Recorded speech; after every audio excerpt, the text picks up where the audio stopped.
And ang atin pong tatalakayin sa hapong ito ay tungkol po sa NSAID. NSAIDS,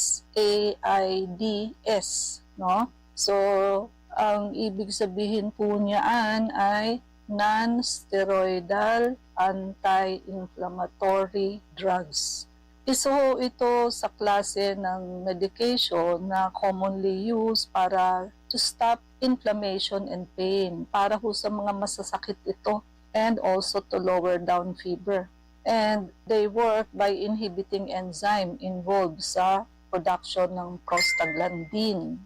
Ang prostaglandin ho kasi, chemicals ho ito na nagpo-promote ng inflammation and pain and fever. So, ang mechanism of action ho, tatandaan ninyo, no? So, ini-inhibit ho ang enzyme na cyclooxygenase or COX, COX, na meron hong two main isoform, no? Ang COX-1, ito ho yung nasa tissues and nakatutulong ho mag-produce ng prostaglandin na nagpo-protect ng stomach lining. So, sa GI ho, at nakaka-support ng kidney function, no? At nakaka-regulate ng platelet function. Ang COX-2, ito naman ho yung para sa pain and injury, leading to production ng prostaglandin. So, pag sinabing non-selective, ibig sabihin, COX-1 and COX-2 ang i-inhibit niya.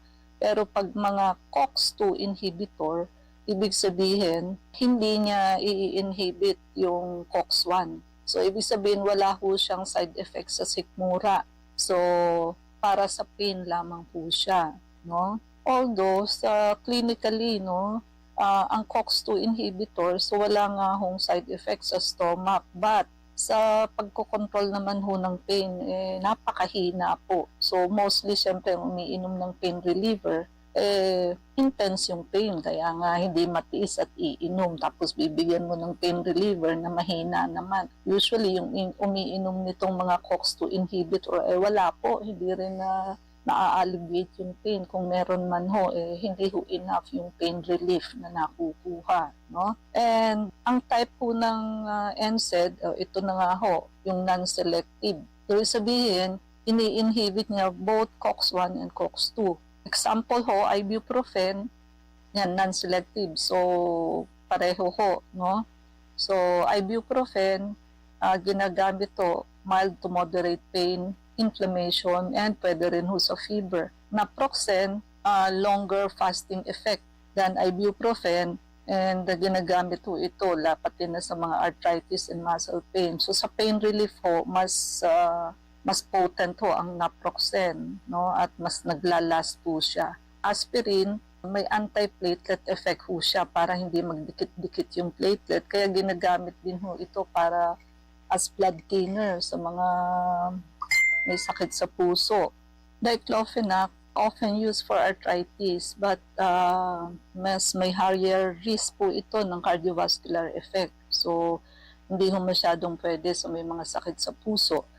Ketorolac, usually ho, ito, no, injectable, no, very potent, mas magaling ho ito, ang pain control nito, used for short-term pain management, but very potent ho yan, oftenly used after surgery.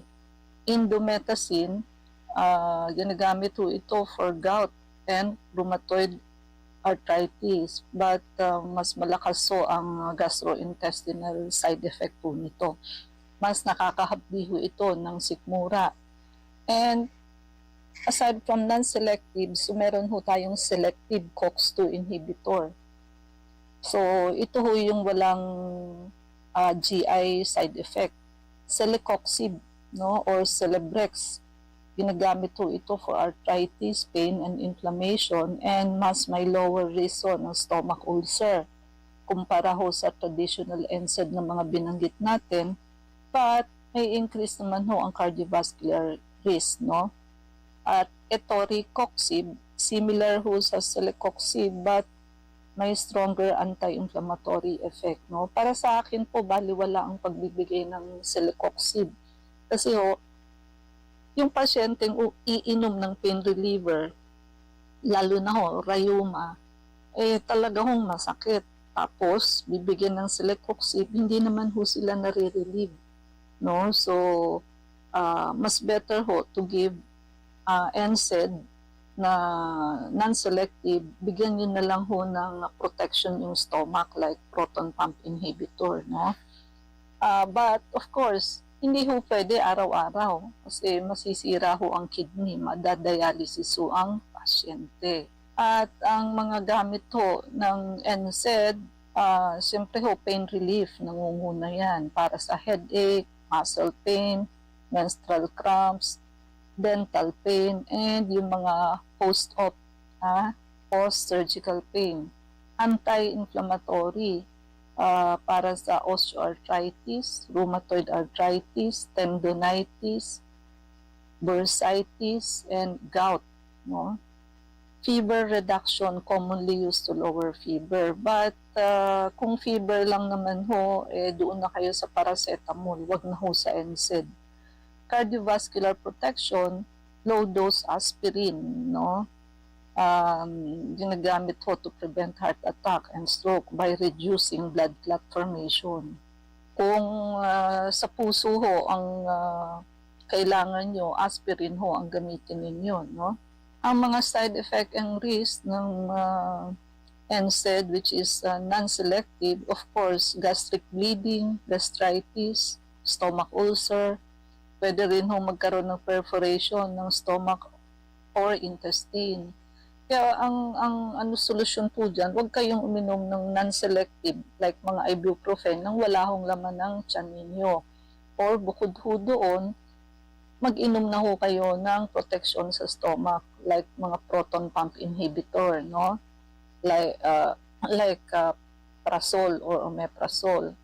And also to prevent, yun na nga, sabi natin, take NSAID with food, no? At gumamit na ho ng proton pump inhibitor, mas okay po yun. Dapat sana prefer COX-2 inhibitor kung ayaw nyo ng GI upset. But, as I have said, sa mga nahawakan ho namin pasyente, they don't found any relief. Kaunting-kaunti lang ho ng pain ang naaalis. So, bale, wala din ho. No? Ba't pa kayo uminom kung wala naman hong ganong pain relief? And i-prefer nyo ang naproxen kung kailangan nyo ng traditional NSAID. Mas may lower cardiovascular risk po ito, no? And hindi ho talaga pwede ang NSAID so may mga kidney problem like yung may mga CKD, magwo-worsen ho ang sitwasyon. Also acute kidney injury and fluid retention and swelling. Talaga hong matindi ho ang tama nito sa kidney. And again, for prevention, stay hydrated. No? I-avoid ho ang NSAID sa mga taong may existing kidney disease. At meron din ho actually liver toxicity. O tumataas ho ang SGPT and SGOT. May mga rare cases din ho ng hepatitis and liver failure. Allergic reaction, meron din po like skin rashes. Anaphylaxis, ayan, may mga nag-a-anaphylaxis po dito which is a severe form of allergy na nakamamatay po in few seconds lang, no? And meron ng tinatawag na aspirin exacerbated respiratory disease, no?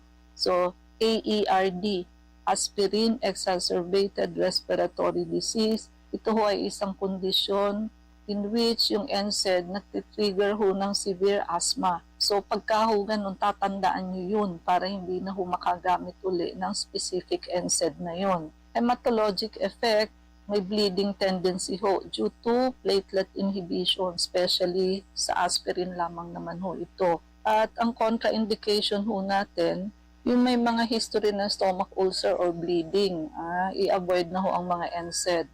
I-avoid din ho ito sa mga taong may kidney disease and also yung may mga sakit sa puso or high risk of heart attack and stroke.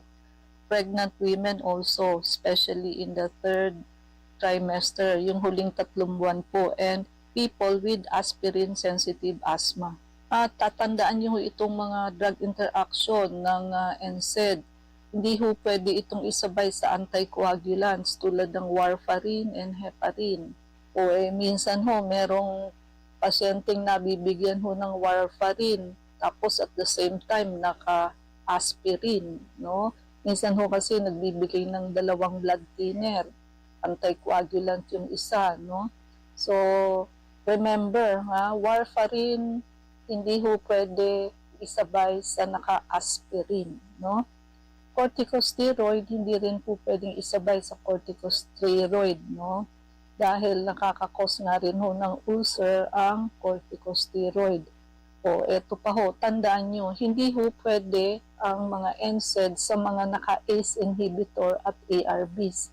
ACE inhibitor, ito ho yung mga naka-pril, enalapril, captopril, ARBs, yung mga nakasartan, irbesartan, losartan. So hindi ho kayo pwede sa mga ibuprofen, naproxen, diclofenac, hindi ho kayo pwede sa mga ganyan.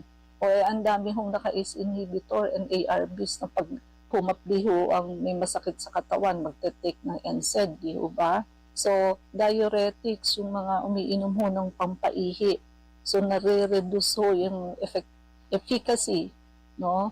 And nai-increase ho ang risk ng kidney injury. And methotrexate, nakaka-increase ho ng toxicity by reducing its clearance. Hindi ho mailabas masyado pag naisabay sa NSAID. Sabi natin hindi pwede sa pregnant, dahilan ho sa risk ng premature closure ng ductus arteriosus in the fetus, lalo na ho sa third trimester. Sa elderly, hindi rin ho pwede because higher ang risk ng GI bleeding, kidney damage, and cardiovascular effect.